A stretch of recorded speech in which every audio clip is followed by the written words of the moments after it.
aquela negrete lá. Vou pegar a negrete. Vou.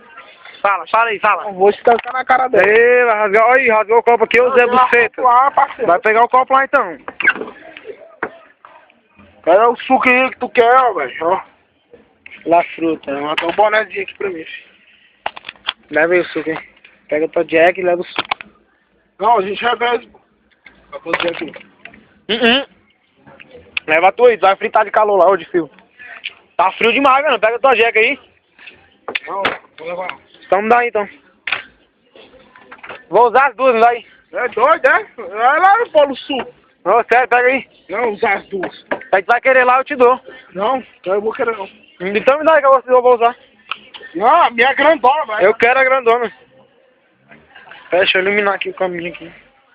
Que é 24 megapixels. Ixi, cadê a Brad? Bota logo um tag aí. Não, aqui já tá com ninguém. Não, vai morrinhar mesmo, pode crer, demorou. Eu tô acabando. Ah, suco, tem porra de suco aqui também nessa desgraça também não. Vai tomar no cu. Vai botar a Brad e não vai nessa desgraça aí. Lá dentro eu vou. Lá dentro você bota, você bota lá dentro? Lá dentro branco. Ah, então pega.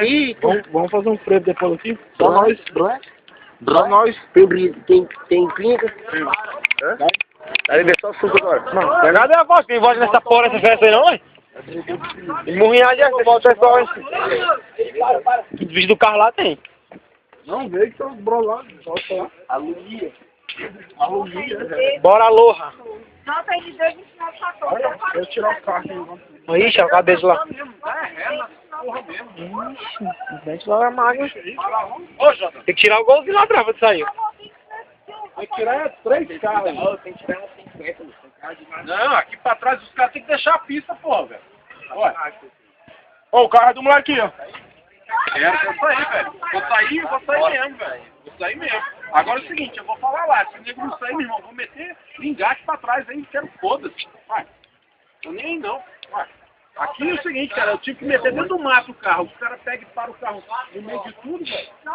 Mas não tem vaga, meu brother. Ah, não tem vaga, cara, mas não tem que parar no meio de todo mundo. Ué, mas tu quer que bota em cima da árvore, é? Não. Não existe estacionamento em cima da árvore não, parceiro. Você é bagunçado. Vai, frevo é bagunçado, mas É frevo, né, meu brother? solamente o lixo. Não dá nada. É, depois você pega.